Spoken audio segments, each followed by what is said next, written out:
Take place during this decade is the greatest wealth transfer in history. Wealth is never destroyed, it is merely transferred, and that means that on the opposite side of every crisis there is an opportunity. The great news is that all you have to do to turn this crisis into your great opportunity is to educate yourself. I believe that the best investment that you can make in your lifetime is your own education. Education on the history of money, education on finance, education on how the global economy works, education on how all of these guys, the central bankers, the stock market, how they can cheat you, how they can scam you. If you learn what is going on and how the financial world works, you can put yourself on the correct side of this wealth transfer. Winston Churchill once said that the further you look into the past, the further that you can see into the future. This program is all about creating your own crystal ball, being able to gaze into the future, being able to change this crisis, the greatest crisis in the history of mankind, into your great opportunity.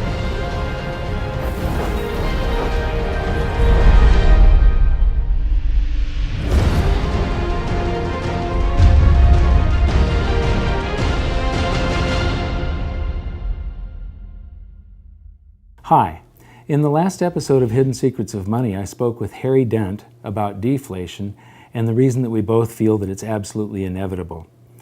In the bonus feature, I talked with Harry about some of our differences, and he believes that it's going to be a long, drawn-out deflation. I believe it's going to be a very short-lived deflation, followed by potentially a hyperinflation. And the reason is something we're going to talk about in this episode, and it's velocity of currency. And that is all controlled by psychology. I'm very fond of saying that the economy is both psychological and psychological. It runs in waves and cycles, and those waves and cycles are very logical because of the psychology that's going on behind it, and that psychology controls the velocity of currency. Now, I like to teach through the looking glass of history. So I'm going to read you a little bit of my book because there's a perfect example of this in the Weimar hyperinflation. And after I'm done with the book, we're going to come back and we're going to look at some data so that you get a full understanding of what velocity of currency is and how it affects you. So, on page 16, we have, at the beginning of World War I, Germany went off the gold standard and suspended the right of its citizens to redeem their currency, the mark, for gold and silver. Like all wars, World War I was a war of and by the printing press. The number of marks in circulation in Germany quadrupled during the war. Prices, however, had not kept up with the inflation of the currency supply, so the effects of this inflation were not felt. The reason for this peculiar phenomenon was because in times of uncertainty, people tend to save every penny, and World War I was definitely a time of uncertainty. So even though the German government was pumping tons of currency into the system, no one was spending it, yet. But by war's end, confidence flooded back along with the currency that had been on the sidelines, and the ravaging effects worked their way through the country as prices rose to catch up with the previous monetary inflation. Just before the end of the war, the exchange rate between gold and the mark was about 100 marks per ounce. But by 1920, it was fluctuating between 1,000 and 2,000 marks per ounce. Retail prices shortly followed suit, rising by 10 to 20 times. Anyone who still had the savings they had accumulated during the war was bewildered when they found it could only buy 10% or less of what it could just a year or two earlier. Then, all through the rest of 1920 and the first half of 1921, inflation slowed, and on the surface the future was beginning to look a little brighter. The economy was recovering, business and industrial production was up. But now there were war reparations to pay, so the government never stopped printing currency. In the summer of 1921, prices started rising again, and by July of 1922, prices had risen another 700%. This was the breaking point, and what broke was people's confidence in their economy and their currency. Having watched the purchasing power of their savings fall by 90% in 1919, they knew better this time around. They were smarter. They had been here before. All at once, the entire country's attitude toward currency changed. People knew that if they held onto their currency for any period of time, they'd get burned. The rising prices would wipe out their purchasing power. Suddenly, everybody started to spend their currency as soon as they got it. The currency had become a hot potato, and no one wanted to hang on to it for a second. Now, on the next page, I talk about the front page of the New York Times 1923, and I reference some information there. And I just happen to have a reprint of the front page of the New York Times from 1923. And there's an article here about the German hyperinflation. But what I find more interesting than that is the entire paper is this wonderful time capsule. And if you replaced the names and dates and names of countries and so on in most of these articles, it would all be pertinent today. You'd think that you were reading today's newspaper. But when it comes to this article on the German hyperinflation, it talks about these paper mills pumping out 45 billion marks per day. Now, this is the February edition of the New York Times. By November, those paper mills were pumping out 500 quadrillion marks per day. So now we're going to take a look at velocity and how it could affect us in the future. So this is me. Now, I developed this keynote presentation to make understanding velocity easy. Most economists make it sound really complex and people don't think they can understand it. But stick with me, I think you'll enjoy this. When you're measuring velocity, you're measuring the number of times each unit of currency changes hands. I'm going to have lunch and I'm going to pay the waiter, I'm going to tip him $1. And then he parked in a red zone that morning, so his car got towed. He's going to have to take a cab home, and he's going to pay that cab driver that same dollar when he gets to his destination. Then later on that day, the cab driver is going to have to fill his cab with gas, and he's going to use that same dollar again as part of the payment to pay for his tank of gas. So that dollar was used in 1, 2, 3 transactions. It had a velocity of 3 that day. In other words, $1 bought $3 worth of goods and services. Now we're going to kick this up a notch, and we're going to call this a country of 10 people, this economy of just 10 people, and their currency supply is $1. That's the only dollar that exists. And it circulates once, and so you've got $1 times a velocity of 1 equals a GDP, the size of the economy, is $1.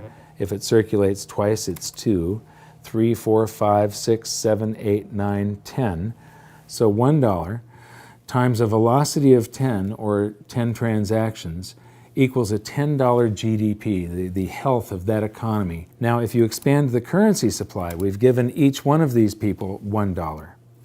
If they all make a transaction, there has now been 10 transactions, but each dollar was only involved in one of them. So it's a currency supply of $10 times 1 transaction each equals a $10 GDP. So even though you've got 10 times the currency supply, the economy has the same vibrance. There was 10 transactions, it equals $10. Then we have a second transaction, a third, a fourth. This could be a healthy economy. It could also be an economy running into hyperinflation. Keynesians, that's the type of economists that are running the modern day economy, believe that you can create a healthy economy by changing this figure here, the size of the currency supply. So the Federal Reserve thinks that by adding currency to the economy, that they're going to be able to stimulate it and make the economy grow. And the thing is, it isn't the quantity of currency, it's the amount of goods and services that are created in that country that determines the country's level of prosperity. So if you just add a bunch of currency, all it's going to do eventually is drive up prices. Velocity will slow at first, and that's what we're seeing now. Well, the same thing happened in Weimar Germany. This is the entire hyperinflation from the beginning of World War I in 1914 until the end of 1923. And most economists are attracted to this big hyperinflation on the end. But one thing I discovered when I was writing my book is that there's almost always a pre-hyperinflation hyperinflation, and we see one here, where there's this rise of prices and quantity of currency, and then it levels off for a little while, and then rises again. And this has to do with the psychology. This is the time where I said those people had been there before and experienced that. I'm going to zoom up on it. And so here you see the currency supply increasing. So they're doing monetary inflation, but prices stay level, and the price of gold actually dropped toward the end of the war. But as soon as the anxiety is lifted from the population and they start feeling better, all of that currency comes out of hiding and people start making transactions, and velocity picks up, and prices, and the price of gold especially, just rose dramatically and then leveled off some 16 times higher than they were originally. Notice that the currency supply is growing at a certain rate. The prices are delayed, and then bam, they rise to meet it and exceed it, and then stabilize to account for that quantity of currency. Now back to this original chart here, what I find interesting is that during the war it lagged, and then it caught up and matched the currency supply. But then as they kept on printing, velocity started to exceed the currency supply. So prices started to rise faster than they were printing currency, and that's the end game for a hyperinflation. The big lesson here is that the people who owned gold and silver instead of the national currency came out relatively unscathed, or even made huge gains in their purchasing power. Now, this is the US currency supply from 1918 until today. And we've created all of this currency, but we haven't seen any ravaging inflation yet. And that is because velocity has fallen to compensate for the creation of currency. But there will come a time when the psychology of the country changes, and you will see, after this short-term deflation, where velocity falls even further, you will then see the velocity pick up and prices will rise. And I believe that we will go into a hyperinflation because they're going to create more currency than this. And that currency is going to be sitting there, and velocity will have slowed and slowed and slowed to compensate it until something changes psychologically. The beginning of every hyperinflation looks like everything is okay again. The economy gets better, velocity picks up, and that's the really danger point, and nobody can see it as velocity starts picking up. Right, well, of course, there's a name for that. It's called money illusion, which is before the inflation really kicks in and either gets extreme or turns into hyperinflation. There is this feel-good period where, there's more money around, and, unemployment's dropping and people feel more prosperous. The prices haven't quite skyrocketed yet. It's all illusory because it'll go away once the price level adjusts. But there is that kind of, period in between, and it is a feel-good period, but it doesn't last very long. But you're making a very good point, which is a lot of people assume that inflation is a function of money supply or money printing, and that's not right. It's a partial function of money supply, but the other part of the function is behavioral. It has to do with velocity, which is just a psychological phenomena. Do you feel good? Do you want to go out for dinner? Do you want to take your friends? Do you want to take a vacation, or do you want to stay home, leave your money in the bank, and watch TV? Those are two different states of the world, based a lot on your confidence and how you feel. Both things have to come together to get the kind of inflation the Fed wants. Now here's the problem. They can make the money supply whatever they want, and they're certainly printing trillions of dollars, we understand that. So far, they have not been able to bend the velocity curve. They have not been able to get you and me and everyone else in America and around the world to spend more money. But let's say they do. They change the psychology, they change the behavior. Once you change it, it's very hard to change it back. it's not like throwing an on-off switch. I mean, it's taken years for the Fed to kind of try to inject an inflation scare, try to get some inflation. But what if it actually comes? What if inflation goes from 1% to 3% in a matter of 6 months and stays there and looks like it's going to 3.5%? Well, the next stop is 10%. It's not, the Fed thinks they can dial it back down to 2.5, which is what they say they want. But what they'll find is once that velocity, once that behavioral genie is out of the bottle, they won't be able to get it back in. It'll take off. It'll take on a life of its own. What's the Fed going to do? Raise interest rates to 10% with unemployment at 7%? I mean, people go down and burn down the Fed. I mean, there are limits on what they can do. But the point is, once it starts, and you're exactly right, it's a feedback loop. It feeds on itself.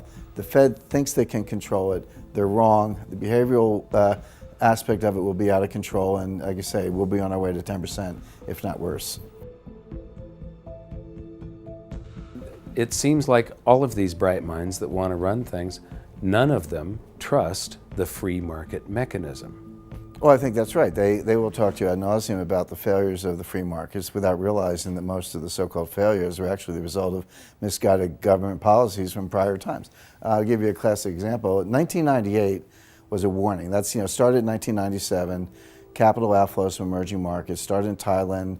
There was blood in the streets in Jakarta and Seoul, made its way to Russia. Russia imploded, took down the hedge fund long-term capital management. I was associated with that, so I had a front row seat on that disaster. And finally, the world built a firewall around Brazil, and Brazil did not collapse, although it would have been the next domino to fall.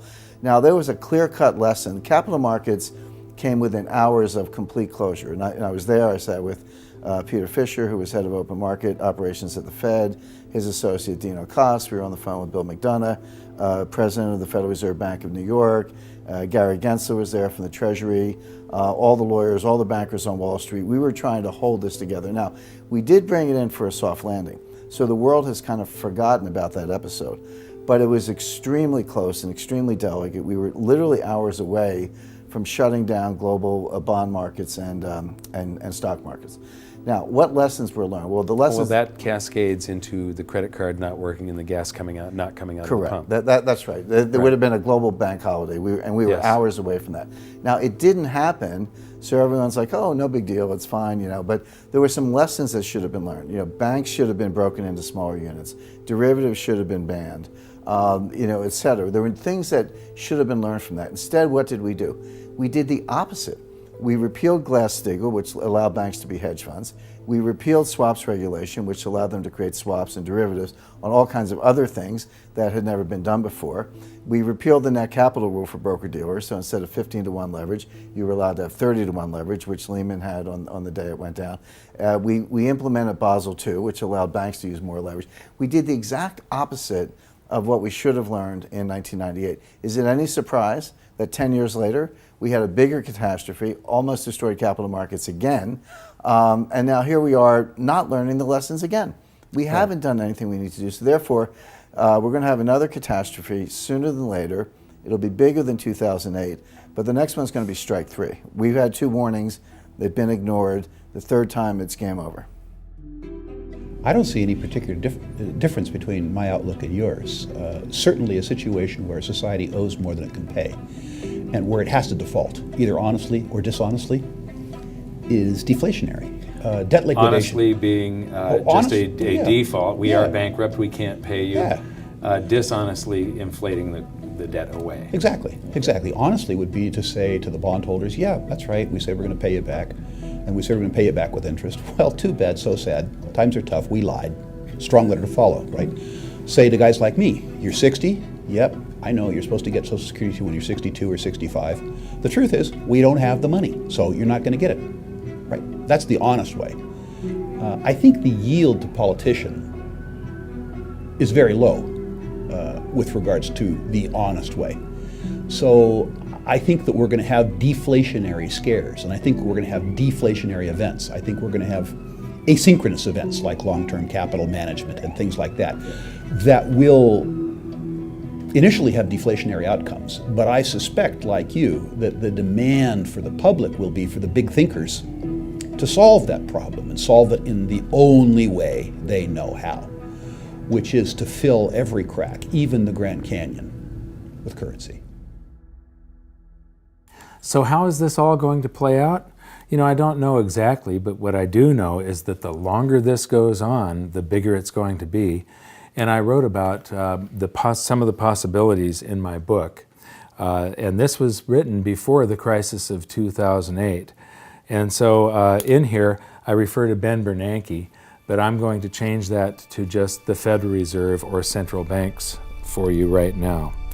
So, the day of reckoning will come when millions of baby boomers reach the age where they have to take mandatory distributions from their IRAs.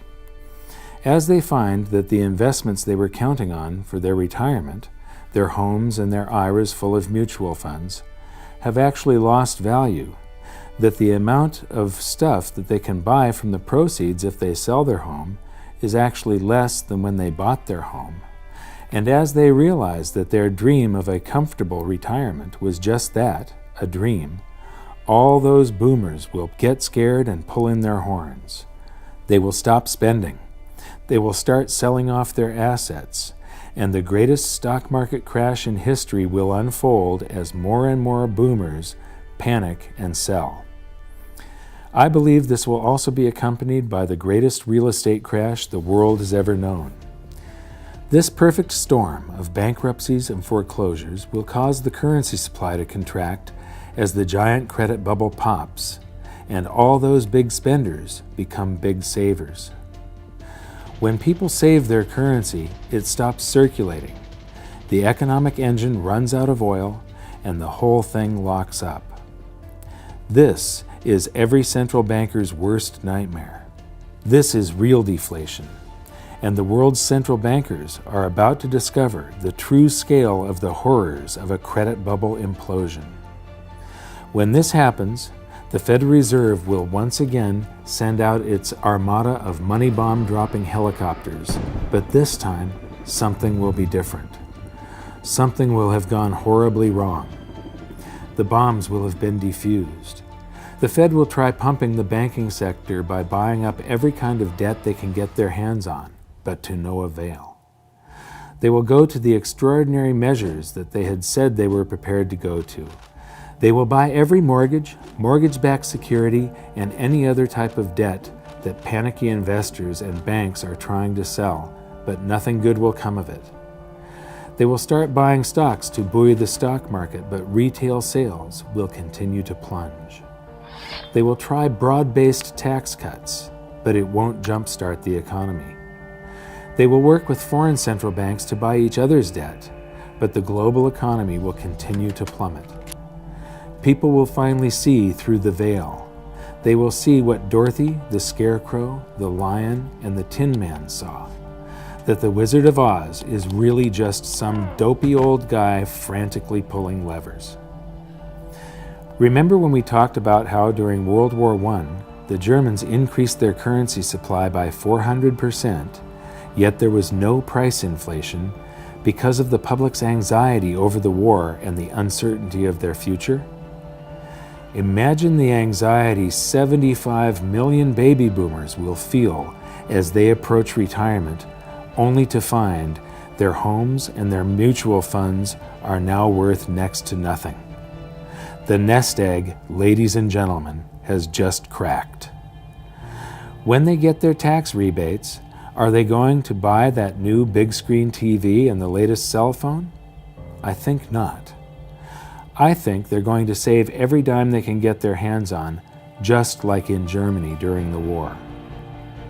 But there will be a point at which a threshold is reached. For each income class it will be different. It will be the point where they feel that they've finally got enough saved for retirement. For some it will be $100,000, for others it will be $1 million, and for others still it will be $10 million.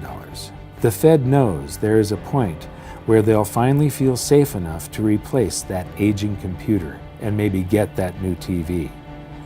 At this point, the boys at the Fed will buy enough government debt to fund tax rebates for all the taxes in the previous year, but still, nobody will buy that new car.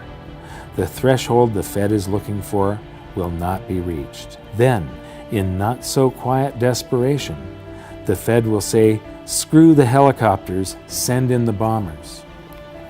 And as the shadow of millions of stealth currency bombers darken the skies, currency will begin to fall like rain in the desert. As Joe Sixpack and John Q get tax rebate checks in the mail for all the taxes they paid during their entire lifetimes, fear will be temporarily alleviated and some of that currency will come out of hiding, just as in Weimar Germany. Prices will rise quickly and dramatically as all that stored up currency energy is released. In a panic, the Fed will call back the bombers, but it will be too late. There's nothing they will be able to do to stop it now because the hyperinflation will have already begun. The Dow will begin an invisible crash of epic proportions and gold prices will shoot to the moon. If you are wise enough to moor your boat in the safe harbors of gold and silver and other commodities, you will weather the storm. It won't be pretty, but at least you'll be safe. At this point, confidence in the currency will fall faster than it can be created.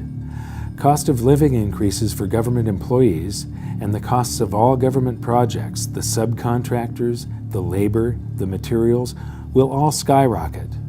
And each time more currency is created to pay for the increases, the value of the currency will fall even faster.